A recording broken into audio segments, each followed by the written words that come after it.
Welcome to the History Maps podcast. So we're talking about a sprawling metropolis of maybe 100,000 people. Right. It's filled with Mediterranean silver, Chinese silk, and Indian spices. And it's rising straight out of the flat, windswept grass of the Eurasian steppe. Yeah, and then less than a century later, that exact same city it's nothing but ash.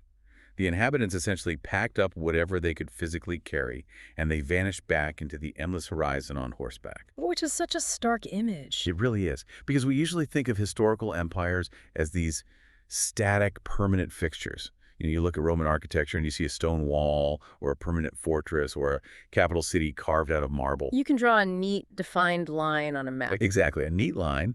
But when you step into the world of the 13th century Eurasian steppe, that traditional map is completely useless. Right, because we are looking at a geopolitical landscape that is in constant motion. It forces you to redefine what an empire even is. It does. It's a mobile, breathing political entity. It defied all the traditional agricultural models of statehood that we usually study. It didn't rely on anchoring itself to a specific valley or a river basin, the way agrarian empires did. No, not at all. It was built entirely on movement, on the control of trade arteries, and, well, on a military supremacy that was intimately tied to the horse. And that brings us to the focus of today's deep dive into the history of the Golden Horde as part of our Mongol history series. Which is a vast topic. Very vast.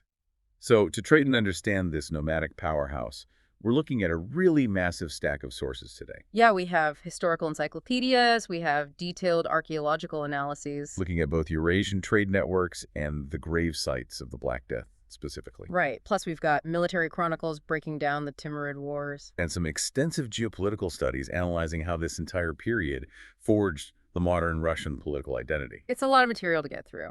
It is. But our mission today is to understand how a nomadic empire founded by the descendants of Genghis Khan, managed to transform global trade. And how it shaped the political DNA of modern Russia. Yeah.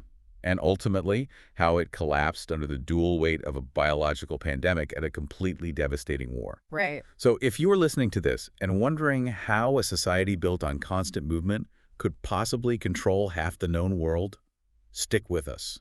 We invite you to sit in on this detailed historical examination. To really grasp the sheer scale and the operational mechanics of the Golden Horde, we have to start at the foundation in the 13th century. Right, the origins. It originated from the northwesternmost part of the Mongol Empire. So after the death of Genghis Khan in 1227, his vast conquests were divided up among his sons. Just carved up. Basically, yeah. And the territories in the northwest, which was essentially the absolute western frontier of the empire, extending deep into the steppes of modern-day Russia and Kazakhstan, those were bequeathed to his eldest son, Jochi. And in the sources, this original land grant is referred to as the Ulis of Jochi. Yes, the Ulis of Jochi. I want to stop right there and clarify that specific term, actually, because Ulis is one of those words that pops up everywhere in these texts. It's ubiquitous. Right. And if you're a medieval European king, your kingdom is defined by the dirt. It's defined by the borders, the rivers, the mountains. But an Ulis is something different, isn't it? It's a fundamental difference in political philosophy, really. The term Ulis translates roughly to people or nation. Okay. But in the Mongol context, it referred to the people, the subjects, and the grazing rights that were granted to a specific prince. So it's less about drawing a hard border on a map. Much less. It's more about jurisdictional control over the nomadic populations and their massive herds of livestock within a general geographic area. So the Ulis of Jochi was basically the people and the herds entrusted to Jochi's lineage. Yes, roaming across those northwestern steppes. Okay, so Jochi gets this northwestern frontier, this Ulis.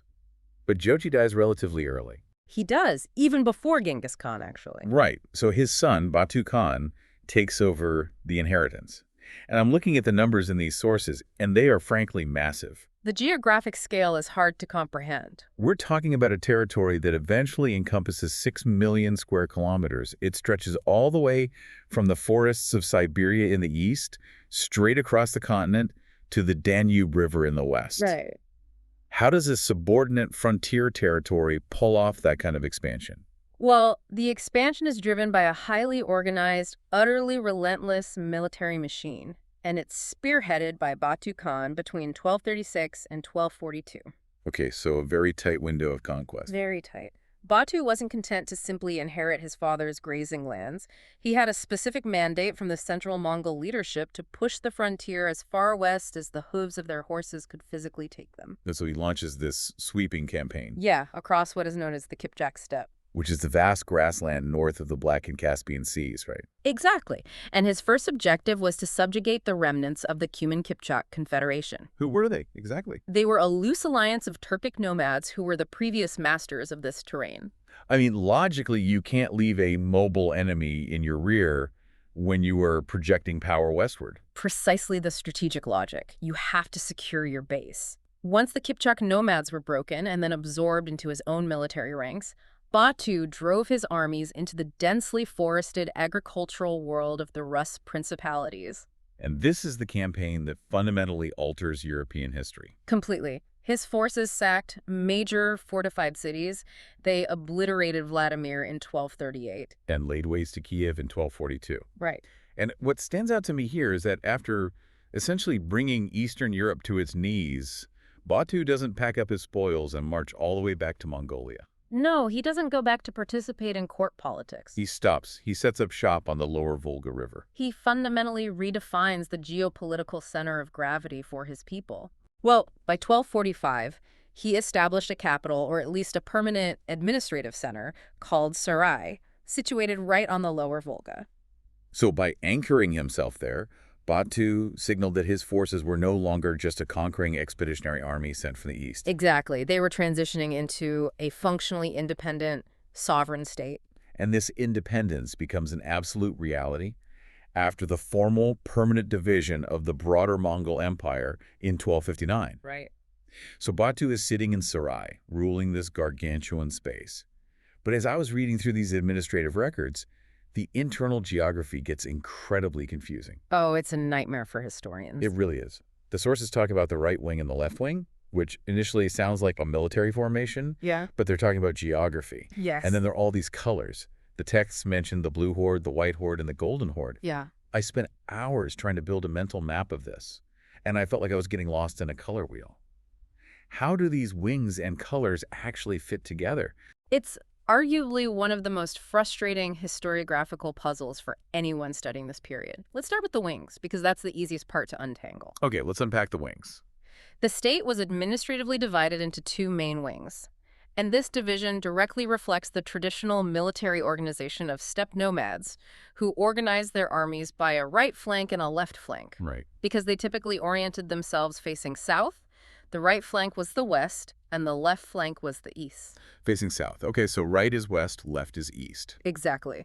So the right wing, which represented the western territories encompassing the Volga region and the lands bordering Europe, was ruled directly by Batu. Okay. The left wing, which encompassed the eastern lands stretching toward Lake Balkhash and the Sirdarya River in Central Asia, was ruled by Batu's older brother, Horde. Okay, that makes mechanical sense. Batu is the west wing, Horde is the east wing. So where do the colors come in? Why are we calling them blue and white? Well, the color terminology depends entirely on whose historical chronicle you happen to be reading. Oh, of course. Yeah. There's a massive ongoing debate among scholars because Russian and Turkic sources utilize a specific directional color system. What's the system? In their system, east is equated with the color blue and west is equated with the color white. So if you're reading a Russian chronicle, Horde's eastern realm is referred to as the Blue Horde, Yes, and Batu's western realm is the White Horde. exactly. Let me guess. The Persian historians, who wrote incredibly detailed accounts of this era, use a completely different system. They reverse it completely. Of course they do. Yeah, Persian sources from the 15th century call the eastern realm the White Horde and the western realm the Blue Horde. So depending on whether the scribe was sitting in a Russian monastery or a Persian court, the colors flip. They do. It causes endless confusion when you're trying to synthesize the primary texts. So where does the term Golden Horde come from? If the west is white or blue and the east is blue or white, why do we call the whole thing the Golden Horde today? The term we use today is a partial calque. A calque, meaning a loan translation, where you translate a phrase word for word from another language. Yes, it comes from the Turkic phrase Altan Orda. Altan Orda. Right, Altan means golden, and Orda translates to camp, palace, or headquarters. So it literally means the golden camp. Okay, the Golden Camp. But in the steppe tradition, the color gold was not used as a directional marker like blue or white. Gold specifically denoted imperial status. Ah, It signified the supreme central authority of the ruling Khan. Over time, the designation of the Golden Horde, which originally just referred to the Khan's specific golden parade tent, came to represent the entirety of the Jochid Ulis. encompassing both the eastern and western wings. Yes, under the supreme, unquestioned authority of Sarai. That makes a lot more sense. The gold isn't the place on a map, it's a symbol of authority. But wielding that authority across 6 million square kilometers requires serious administration. Absolutely. You can't just run that on horseback with a bow and arrow. The sources talk about the ruling class, and they highlight 4 elite Mongol clans. The Kiat, the Manghut, the Sisavet, and the Konkarat. Right. But the math doesn't add up there. How does a handful of ethnic Mongol clans govern millions of people over that much space? Well, they couldn't do it through sheer numbers. Those 4 clans you mentioned, they were ethnically Mongol, and they jealously guarded the highest echelons of power. The military commands, the inner circle of the Khan, that sort of thing. Exactly. But the demographic reality on the ground was vastly different. The ethnic Mongols were a tiny minority ruling over a predominantly Turkic population. Specifically the Kipchaks that Batu had subjugated early on. Right. And because the Mongols were swimming in a vast sea of Turkic speakers, we see a rapid linguistic assimilation. A classic case of the conquerors adopting the culture of the conquered in order to actually function. It's an absolute necessity for governance. Yeah. By the 1350s, if not decades earlier, the official language used in the chancery, the government offices writing the edicts, the tax laws, the diplomatic letters. Right, the paperwork. That language shifted entirely from Middle Mongol to Kipchak Turkic. That's a huge shift. It is, and the administrative bureaucracy they built to manage this assimilation was highly structured. At the very top was the Supreme Khan. Who wasn't necessarily the oldest son, right? No, the Khan was chosen by a council of elites, a kurultai, from among Batu's descendants. And directly below the Khan, there is a role called the Beklerbek. Yes, the Beklerbek. It translates literally to the Prince of Princes. Okay. This individual essentially functioned as a prime minister. They oversaw the supreme command of the military and the highest levels of civil administration. And below them. Below the Beklerbek were the viziers, who handled the grinding daily machinery of state finance and taxation. But the most crucial cogs in this machine, the ones interacting directly with the conquered subjects, were the Basquaks. Yes, the Basquaks. Whenever I read about them, they sound less like civil servants and more like the enforcers of an extortion racket. They were the local tax governors, right? They were the compliance officers of the empire. A Basquak was stationed in the conquered territories, often accompanied by a small military garrison. To ensure people listened. Exactly. Their primary responsibility was to conduct censuses, ensure that the local populations were paying their heavy tribute, draft young men into the Horde's auxiliary armies, and, most importantly, provide an early warning system against rebellion. So they were the visible, heavily armed hand of the Horde, ensuring that the wealth continuously flowed back to the capital at Sarai. Correct. Wait, if they're pulling all this wealth back to the capital, that changes how we need to view them. They aren't just warriors who occasionally demand tribute. No, not at all. They are actively building an economic system, and I think that's the perfect pivot to examine the Horde's economic engine. Because to sustain a state of this size, you need revenue streams that go far beyond just looting a city once. Right. It is essential to recognize the Golden Horde not merely as a military terror, but as one of the great commercial powerhouses of the Middle Ages. Yeah. The Turco-Mongolian people under the Horde essentially acted as the vital, secure, connective tissue between the Mediterranean world, the Slavic territories of the north, the Islamic heartlands of Central Asia, and the manufacturing centers of the Far East. And the scale of the trade networks described in these sources is just notable. You have goods from the Mediterranean wines, fine linens, glassware flowing through Genoese and Venetian trading colonies on the Black Sea. Places like Kaffa and Izak. Right.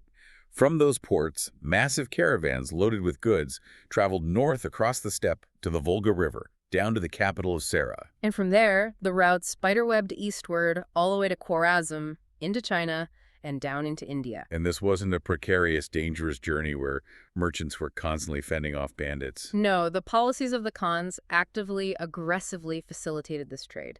They created an environment of supreme security known as the Pax Mongolica, the Mongol peace. Right. The laws of the steppe severely punished banditry, specifically because it cut into the Khans' bottom line. I read a really specific account in the sources that illustrates this perfectly. There was a Florentine merchant, a guy named Francesco Balducci Pegolotti. Ah, yes. He wrote what was essentially a travel handbook for European traders heading east in the early 14th century. And he explicitly tells his readers that the overland route from Azov on the Black Sea all the way to Cathay, meaning China, was perfectly safe by day or night.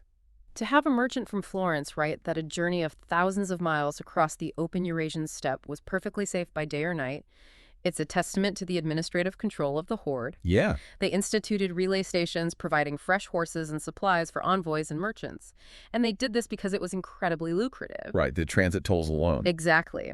The Persian historian Juvayni wrote a specific account of how trade functioned at the highest levels. What did he say? He noted that merchants would bring Batu Khan all manners of exotic wares.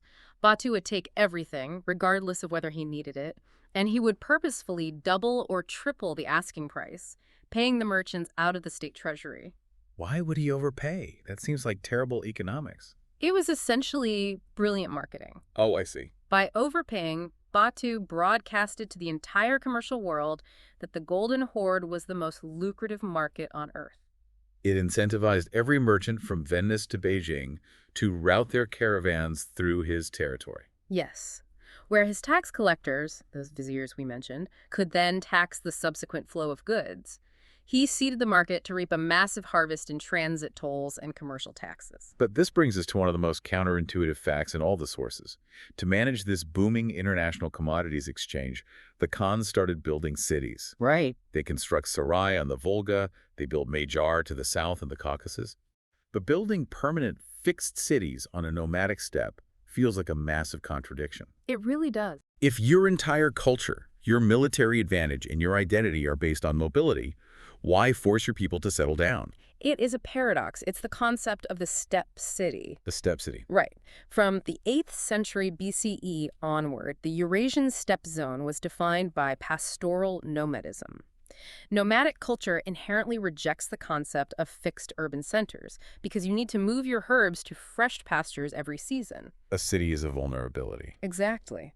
But the overwhelming economic incentives of the Pax Mongolica forced a structural shift. They realized they had to adapt. The Khans realized a fundamental truth of global economics. Yeah. You cannot run an international commodities exchange processing thousands of tons of cargo from a moving tent. You need warehouses, you need banks, you need physical infrastructure. Precisely. To maximize the revenue from this transcontinental caravan trade, they initiated an unprecedented sedentarization project. So they forced people to settle. Yeah. Cities like Sarai did not evolve slowly over centuries. They were practically built overnight by imperial decree. Wow. That's incredibly fast. They became vast metropolises featuring massive caravanserais. Which were essentially ancient roadside inns and warehouses for merchants, right? Right. They had wide streets, sprawling bazaars, and specialized artisan quarters. They needed these fixed centers to physically process the massive export of steppe products. Products like grain, dried fish, captive slaves, and northern furs. Yes, and exchange them for the import of silver bullion and luxury goods. And as you read through the archaeological reports, you see that this shift wasn't just economic. When you stop moving, your culture changes. Your religion changes. The sources show a massive transition toward Islamization during this period of city building. The religious shift is deeply tied to the commercial shift. Bert Khan, who ruled from 1257 to 1266, was the first Khan to convert to Islam. Mostly due to his interactions with Muslim merchants and diplomats, right? Mostly, yes. But it was later, under the powerful Uzbek Khan, who ruled from 1313 to 1341, that Islam was actually made the official state religion of the Golden Horde. And the physical evidence dug out of the ground reflects this transformation. If you look at the material culture of the early Mongol conquerors, the stuff they wore when they first arrived with Batu, it's very distinct. Yes, the early Mongol elite adorned themselves with Iron Age, animal-style, portable gold jewelry. Which means what exactly for the listener who can't see the artifacts? Animal style refers to highly stylized, intricate metalwork featuring zoomorphic designs. So, predators and prey locked in combat, leaping stags, contorted wolves. Crucially, these were portable items. Yes, they were heavy gold belt buckles, horse tack, and personal adornments. It is wealth you can physically wear. It's the perfect material culture for an elite class that spends its life on horseback. You carry your status with you. You do. But with the rise of these massive steppe cities and the official adoption of Islam, the excavations show they stop making heavy gold belt buckles and start making something entirely different. What do they find instead? The archaeological record from cities like Sarai uncovers a dramatic shift toward blue-green glazed ceramics and monumental ornamental tile work. Which are the hallmarks of a settled cosmopolitan Islamic society. Exactly. You cannot pack up a 50-foot mosaic archway and move it on a horse. Definitely not.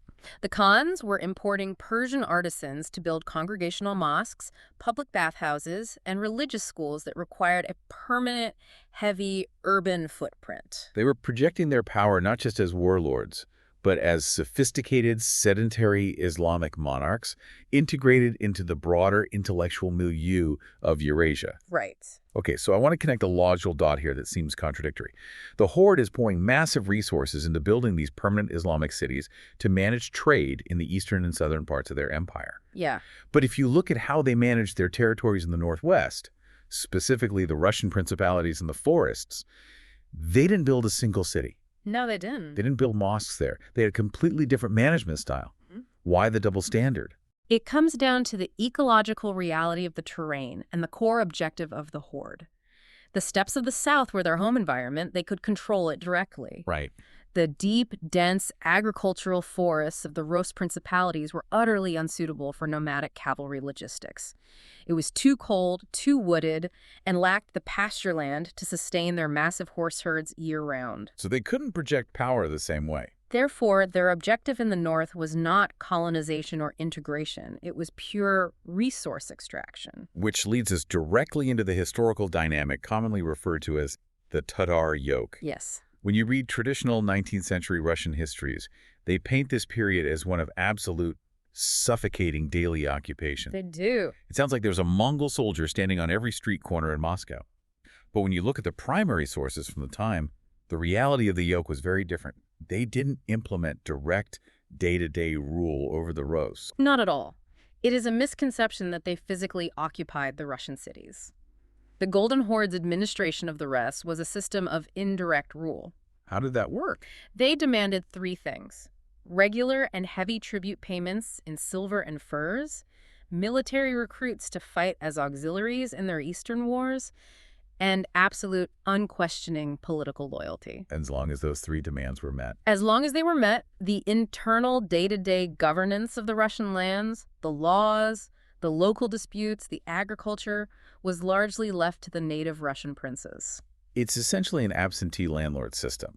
As long as the rent is paid on the first of the month, the landlord doesn't care how you arrange your furniture. That's a good analogy. But I have to imagine that paying that rent, which was exorbitant, put incredible pressure on the tenants. How did this extraction system affect the internal political dynamics of the Russian princes? They weren't just passively sitting there writing checks. The Khans in Sarai were masterful at psychological and political manipulation. Oh, I'm sure. They understood that a unified Russian state could field an army large enough to challenge them in the forests. So they actively, intentionally pitted the Russian princes against each other. Divide and conquer? Exactly. The absolute key to survival and power for any Russian prince was obtaining the Yarlik. Yarlik. This is the official patent or charter to rule granted by the Khan. Right. And getting it was not a simple bureaucratic process. It was a grueling, humiliating audition process. A Russian prince had to travel hundreds of miles out of the forest, down the Volga, to the capital at Sarai. Just to ask for permission to rule. Yes. They had to wait for weeks, sometimes months, at the pleasure of the Khan. They had to bring massive bribes of silver, distribute gifts to the Khan's wives and the viziers, and perform rituals of subjugation. Like what? Such as passing between purifying fires and bowing before the Khan's throne. Wow. The Khan would then grant the Yarlik to the prince who promised to extract the most tribute from his own people. And the Khans would constantly shift their favor, right? They wouldn't just give it to one family and let them build a dynasty. Never. The moment one prince started getting too powerful, the Khan would strip him of the Yarlik and give it to a bitter rival. So nobody could ever feel secure. Precisely. For instance, the military victories and political maneuvers of prominent princes like Mikhail of Tver or Yuri of Moscow were completely intertwined with intense cutthroat maneuvering at the Horde's court. If a prince showed even a hint of independence or failed to deliver the promised tribute, the Horde's response was terrible. It was terrifying. They would authorize a rival prince to attack him, or they would launch a devastating punitive raid, sending a column of heavy cavalry into the forests to burn towns, enslave populations, and restore the balance of fear. But there is one institution within the Russian lands that seems to get a free pass in the sources, which is really interesting. The church. Right, the church. We have these descriptions of an Orthodox bishop sitting in a newly established bishopric right in the heart of the Islamic capital of Sarai, actively negotiating terms with the Khan. Yeah. How did the Russian Orthodox Church survive this? It seems highly counterintuitive, especially given the Horde's later conversion to Islam. Well, the Mongols possessed a very pragmatic, almost cynical approach to religion. Their fundamental belief was that it was wise to have as many holy men praying for their success as possible, regardless of the deity. So they didn't care who you prayed to, as long as you prayed for them. Exactly. Therefore, they officially exempted the Russian Orthodox Church from all taxation. The priests, the monks, the church lands, none of it was subject to the tribute. In exchange for what? In exchange, the church was legally required to publicly pray for the health, longevity, and military victory of the Khan in every single church service. That tax exemption must have been a massive economic engine for the church. Yeah. While the secular princes are bleeding their peasants dry to pay the Yarlik bribes, the church is keeping all its revenue. It was an unprecedented wealth transfer. The tax exemption allowed the church not only to recover from the initial devastation of Batu's invasions, but to prosper. They acquired a lot of land. Massive amounts. During the 14th century, the church expanded its landholdings massively, pushing out into the pagan countryside, building heavily fortified monasteries, and becoming the largest landowner in Russia. And if you read the church texts from this era, you see an incredibly awkward duality. You really do. On one hand, the sermons describe the Mongol rule as a filthy disaster, a punishment from God, and a Babylonian captivity. Right. But on the other hand, the churchmen actively collaborated with the Khans to protect their wealth. they needed the Khans. They did.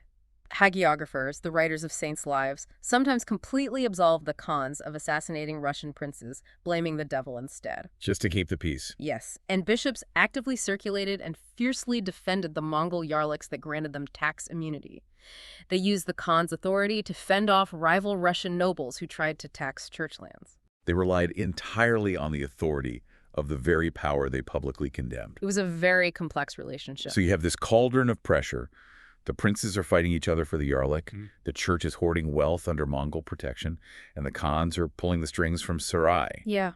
Geopolitically, the sources argue that this continuous existential struggle fundamentally forged a distinct Russian foreign policy culture. It did. How did a system designed to keep Russia weak eventually create the state that conquered the steppe? It's the ultimate historical irony. The modern Russian state emerged and developed its core administrative and military organization in direct response to the Horde. Okay. It instilled a deeply ingrained political culture of resilience and centralization. The princes learned a brutal lesson. Division means slavery. Right. To survive a vastly superior, mobile antagonist, you must centralize authority, absolutely. You must negotiate and appease when you are weak, and you must strike ruthlessly only when the odds are entirely in your favor. Which perfectly describes the strategy of Moscow. Because Moscow wasn't originally the dominant player, it was a minor outpost compared to Kiev or Vladimir. True. How does Moscow win the game? Moscow was uniquely positioned, both geographically and politically, to play the Horde's game better than anyone else. It's essentially a story of a hostile corporate acquisition. I like that framing. The princes of Moscow realized that fighting the Horde head-on was suicide. Instead, they positioned themselves as the most ruthlessly efficient, reliable tax collectors for the Khans. So by doing the Horde's dirty work, crushing rival Russian cities on the Khan's behalf, Moscow continually secured the Yarlik. Exact. They became the ultimate middle managers of the extraction system. That's exactly what they were. And by doing so, they avoided the punitive raids that destroyed their rivals. They used the relative peace and security of Moscow to attract thousands of displaced peasants and craftsmen fleeing from the war-torn principalities around them. Building their own base. Yes, over generations, they used the Horde's systemic pressure to consolidate their own wealth and manpower, slowly absorbing the very administrative and military techniques of their greatest antagonist. They were building a centralized state under the protective shadow of the Mongol terror. They were. Okay, let's pull back and look at the whole board. We have this intricate continent-spanning system. You have a massive, secure trade network. Right. You have a strategic tribute extraction system bleeding the forests of the north. You have an elite class of urbanized nomads operating from newly built, glittering Islamic cities on the Volga. It's a complex machine. Very complex. And by the mid-14th century, the Golden Horde seems completely unassailable. It does. Until an invisible enemy arrives on the very trade routes they had worked so hard to secure. We are talking about the Black Death. The plague. This is the biological pivot point, not just for the Golden Horde, but arguably for the entire medieval world. The bacterium is Yersinia pestis, and the sources show that the very infrastructure that made the Horde wealthy, the Pax Mongolica, the caravans, the relay stations, became the conveyor belt for their own destruction. Yeah, the origins of the plague trace back to the Qinghai Tibetan Plateau in Asia. It enters the steppe ecosystem, where it finds a natural reservoir in the local marmot populations. And from there, it jumps into the human caravan networks. The hyperconnectivity of the Golden Horde became its greatest vulnerability. Right, because of how safe and fast the route was. We discussed how safe the route from China to the Black Sea was. Well, a bacterium carried by fleas nesting in the grain sacks and furs of a merchant caravan can travel those thousands of miles just as quickly. The disease spread like wildfire through the trade networks, moving through the cities of Central Asia, into Khwarezm, and directly into the heartland of the Horde along the Volga. It moved fast. I want to look at the mechanics of how this disease physically jumped from the steppe into Europe, because there is a harrowing specific vignette in the military chronicles from 1347. The Siege of Kaffa. Yes, the army of the Golden Horde Khan, a man named Jenny Beg, is laying siege to the Genoese port city of Kaffa, located on the Crimean Peninsula. Kaffa was one of those crucial commercial hubs where the overland steppe routes met the maritime networks of the Mediterranean. Right. Jenny Beg is trying to assert control over the Italian merchants. But as his army surrounds the city walls, the plague, which had been traveling with his supply trains, rips through his besieging encampment. The soldiers are dying by the thousands outside the walls. Yes. And according to the chronicler Gabriel de Musi, the Horde realizes the siege is broken. But before they retreat, they take the rotting, plague-infected corpses of their own soldiers, load them onto catapults, and launch them over the city walls into Kaffa. It's arguably the most infamous recorded instance of biological warfare in history. Whether the disease was transmitted by the catapulted corpses or simply by the infected rats and fleas running through the siege lines into the city, the result was the same. The plague erupted inside Kaffa. The Genoese merchants panicked, boarded their ships, and fled across the Black Sea, through the Bosporus and into the Mediterranean. And those ships were the primary vector that introduced the Black Death to Europe, where it would kill upwards of a third of the population. We hear so much about the European impact of the plague, the empty villages, the mass graves in London and Florence, but the devastation within the Golden Horde itself must have been catastrophic. Well, absolutely. Especially because it struck at the absolute heart of their new economic model. Yeah. Those newly built steppe cities. The irony is incredibly tragic. The Khans had spent decades forcing their people into these dense urban centers like Sarai to maximize trade wealth. Right. When a highly contagious respiratory and bubonic pathogen enters a densely packed, pre-modern city with rudimentary sanitation, it becomes a death trap. And the archaeological evidence confirms this, right? It's stark and undeniable. Researchers have excavated massive, hurried burials dating to the late 1330s and 1340s. Where do they find them? In places like the Barana settlement near Lake Issyk-Kul in modern Kyrgyzstan and across the territories of Volga, Bulgaria.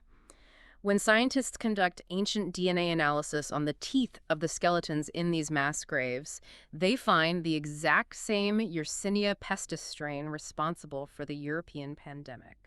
The mortality rates must have decimated the administrative and merchant classes of the Horde. Completely. But the sources describe an effect that goes beyond just the sheer death toll. There's an immediate, society-wide demographic reversion. Yes. The cities empty out. Why wouldn't the survivors just rebuild like they did in Europe? Because the urbanized nomads of the Golden Horde were not like the citizens of Paris or They Florence. didn't have the same roots. Many of them were only first or second generation city dwellers. They possessed no deep ancestral cultural attachment to urban life. To them, the city was just a place to make money. Exactly. When those cities became epicenters of terrifying mass death, the psychological response was immediate. They abandoned them. They just walked away. They left the caravanserais, they abandoned the mosques, they packed up their tents, and they fled back to the vast, open isolation of the steppe. The urban experiment collapsed almost overnight. And this collapse is perfectly mirrored as a specific detail in the material culture. Right.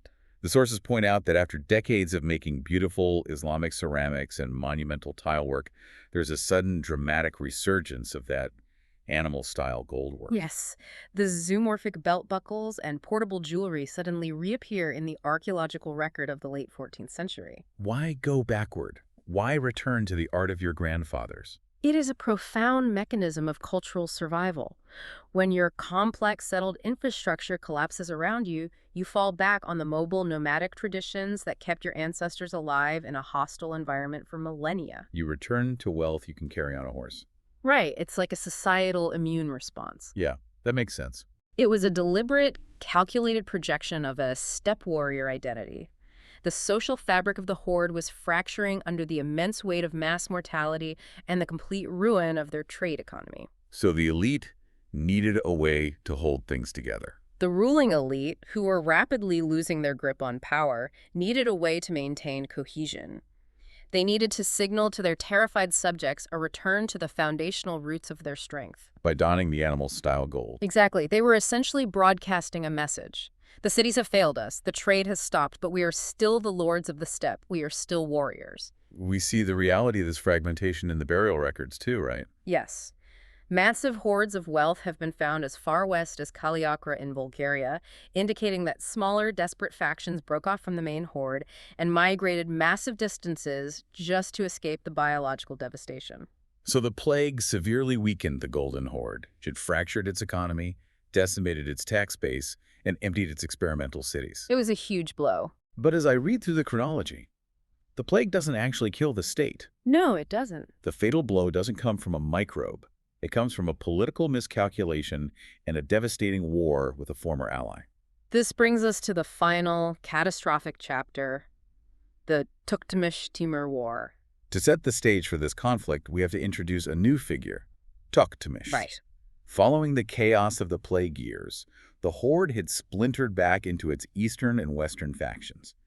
Tüktümüş is a prince of the Jochid line, who by 1380 manages to pull off what seems impossible. He violently subdues his rivals and briefly reunites the fractured white and blue hordes under a single banner.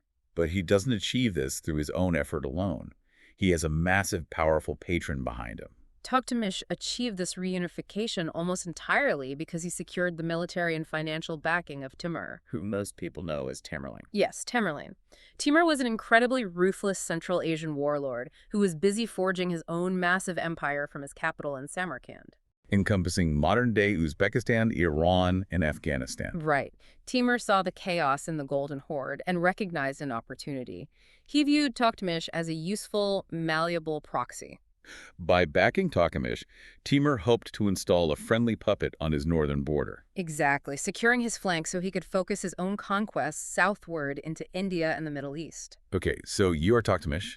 You have just survived decades of civil war. You have finally reunited this massive, albeit weakened, empire, and you did it because a very dangerous warlord gave you an army. Right. Why on earth do you then turn around and invade his territory? It seems like absolute strategic suicide. What was the mechanism behind this betrayal? Well, it was a catastrophic miscalculation, born out of desperate economic necessity and unchecked ambition. Tüktümüş, having unified the Horde, now faced the reality of ruling it. The plague had destroyed the northern trade routes. His treasury was completely empty. To fund his reign and by the loyalty of his fickle nomadic commanders, he desperately needed to secure the only lucrative trade routes left. The southern routes running through Azerbaijan and the Caucasus region. Yes, And who controls those southern routes? Timur. precisely. In 1385 and 1386, acting opportunistically while Timur was bogged down in campaigns deep in Persia, Toktamish launched massive cavalry raids southward directly into Timur's domains. His forces captured tens of thousands of Armenians and sacked the wealthy commercial hub of Tabriz. Toktamish essentially bit the hand that fed him, believing Timur was too distracted to respond. He severely underestimated Timur's capacity to project power and his capacity for vengeance. He really did. Timur viewed these incursions not just as political ingratitude, but as an intolerable, direct challenge to his authority over the Silk Road corridors. And Timur's retaliation is nothing short of relentless. He doesn't just send a strongly worded letter. In 1391, Timur launches a massive continent-spanning campaign north into the steppe. This campaign is studied as a masterclass in steppe warfare logistics. Timur mobilized an army estimated at around 200,000 men. He led this massive force in a grueling pursuit of Toktamish's army for 1,800 miles over the course of 18 weeks, marching deep across the harsh, unforgiving Russian steppes. Supplying an army of that size, moving at cavalry speed for 4 months across hostile terrain, is an unparalleled logistical achievement. It is. They finally clash at the Battle of the Kundurcha River, and the military chronicles paint a vivid, chaotic picture of this engagement. Toktamish, fighting on his home turf, attempts traditional Mongol tactics. He tries to use his heavy cavalry to sweep wide and encircle Timur's flanks in a massive pincer movement. But Timur had spent his life fighting nomads. He anticipated this exact maneuver. Instead of breaking formation, Timur utilized highly disciplined interlocking infantry and cavalry units. More importantly, he employed a series of coordinated, feigned retreats. Like a mechanical trap. You pretend to break and panic, drawing the enemy's heavy cavalry forward, breaking their lines. It's the oldest trick on the steppe, but perfectly executed on a massive scale. He drew Toktamish's charging cavalry into pre-planned, vulnerable kill zones. Once the Horde forces were overextended and disorganized, Timur's highly mobile archers wheeled around and unleashed devastating volleys of arrows. Entirely shattering the Golden Horde's army and forcing Toktamish to flee for his life into the forests. But Toktamish survives the battle. He does. He regroups, manages to scrape together another army, and incredibly forces Timur to march north again 4 years later to finish the job. The 1395 campaign is the definitive, fatal turning point for the Golden Horde. The two massive armies meet again at the Battle of the Terek River in the North Caucasus. And once again, Timur's tactical superiority completely routs Toktamish's forces. But the battle itself is not what doomed the Horde, it's what Timur does after the battle. This is where we see Timur's ultimate grand strategy. When you read the accounts of what happens next, it is chilling. Timur didn't want to occupy the steppes. He didn't want to add the Golden Horde to his empire. He wanted to annihilate its capacity to ever threaten him again. Timur understood a fundamental truth about his enemy. The Golden Horde's power rested entirely on two pillars, its trade infrastructure and its pastoral economy. So he systematically set out to destroy both. He engaged in a ruthless, methodical, scorched earth campaign.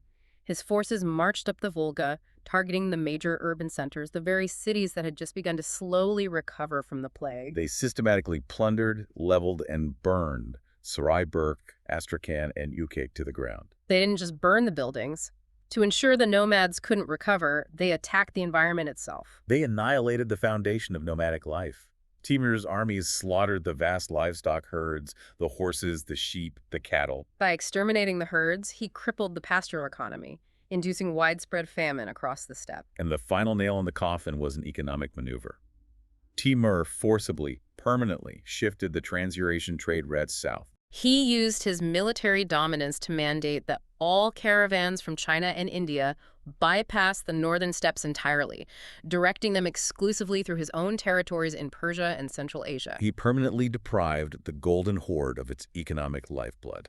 The archaeological records from the Volga cities show massive, horrific burn layers from 1395, and crucially, they show unrebuilt fortifications. The cities were never restored. Timur achieved the total eradication of urban continuity in the region. He did. And Toktamish, having lost his army, his cities, and his wealth, flees deep into the snows of Siberia. He lives constantly on the run until he is eventually assassinated by his own men a decade later. He leaves behind an empire that is essentially a burned-out, starving shell. The total disintegration of the state was inevitable at that point. Without the massive revenue from the caravan trade to buy loyalty, and without the centralized, terrifying military authority that Sarai once projected, the entire political structure of the Golden Horde completely unraveled. As we move into the 15th century, the map shatters. We see the empire splintering into a mosaic of distinct successor states. With Sarai in ashes, local warlords and regional elites stepped into the massive power vacuum. The vast territory broke apart into distinct, often warring factions. The Khanate of Kazan in the Middle Volga, the Astrakhan Khanate in the south, the Crimean Khanate on the Black Sea, the Khanate of Sibir in the distant east, the Kazakh Khanate, and the Nogai Horde. And the direct political remnant of the central state. A faction clinging to the ruins of the lower Volga and desperately trying to maintain the illusion of supremacy became known merely as the Great Horde. It was a shadow of its former self. And this massive power vacuum on the steppe allowed the previously subjugated vassals in the forests to completely rewrite the geopolitical map. And nobody capitalized on the fall of the Horde more effectively than their old tax collectors, Moscow. It is the culmination of Moscow's century-long strategy. Free from the constant threat of devastating punitive raids, and no longer burdened by the crushing economic weight of the heavy silver tribute, Moscow rapidly expanded its military and administrative capabilities. It absorbed rival Russian cities, unified the north, and built a professional army. By the late 15th century, under the rule of Grand Prince Ivan III, Moscow felt strong enough to finally openly defy the remnants of Tatar power. Which leads us to the year 1480 and the famous Great Stand on the Ugra River. This is the moment usually cited as the end of the era. Khan Ahmed, the ruler of the Great Horde, desperately needed to reassert dominance. He marched his army toward Moscow to force the submission of Ivan III and demand the resumption of tribute. The two armies faced each other across the Ugra River. But the dynamic had fundamentally, irreversibly shifted. Ahmed looked across the water and realized he lacked the logistical support, the overwhelming numbers, and the tactical advantage to force a river crossing against the heavily fortified, unified Russian positions. Which were now equipped with early firearms. Right. They sat there for weeks, staring at each other. After a tense, freezing standoff, as winter set in and his supplies dwindled, Ahmed simply ordered his men to turn around. He retreated without fighting a major battle. This anticlimactic withdrawal officially marks the end of the Tatar yoke over Russian lands. Moscow was fully independent. A whimper, not a bang, for an empire that once terrified the entire European continent. And the final physical end of the Central Horde comes just a couple of decades later. The final blow is delivered not by the Russians, but by their own cousins. In 1502, the heavily armed forces of the Crimean Khanate, which was itself a splinter state of the Golden Horde, now backed by the rising Ottoman Empire, marched on the miserable remnants of Sarai. They sacked the camp, completely destroying the Great Horde, and officially closing the final chapter on the continuous Jochid state that Batu Khan had founded centuries earlier. It really is a sweeping historical arc to trace. We started with Batu Khan thundering across the Kipchak steppes, subjugating everything from the frozen forests of Siberia to the borders of Central Europe. We watched them build an economic engine, forcing nomads to settle and construct Islamic cities of wealth and power on the Volga. We explored how their brutal system of extraction inadvertently forged the centralized, resilient political culture of a rising Russian state in Moscow. And we saw how the invisible specter of the Black Death combined with the scorched earth wrath of Timur to bring the entire massive edifice crashing down, leaving the ashes of Sarai blowing away in the wind. It serves as a historical lesson on the inherent fragility of power and the vulnerabilities of hyperconnectivity. It demonstrates that even an empire spanning 6 million square kilometers, backed by highly mobile cavalry, could not survive the destruction of its economic foundations. When the trade stopped, the empire died. It leaves you with a lot to consider regarding how interconnected these historical threads truly are. And before we go, I want to leave you with a final reflection to mull over. A thought that extends the legacy of the Golden Horde far beyond the grasses of the Eurasian steppe. Consider how the total deliberate destruction of the Golden Horde's northern trade routes by Timur didn't just end a nomadic empire. It effectively, permanently closed the overland Silk Road to European merchants. Right. This sudden closure forced the Mediterranean maritime powers, who were now completely starved of the eastern goods, spices, and silks they had grown addicted to during the Pax Mongolica, to look for desperate new routes across the open ocean. The fall of the Golden Horde, burning on the steppes of Eurasia, may very well have been the unseen catalyst that directly launched the global age of exploration. Thank you for listening. History Maps. Learn history visually.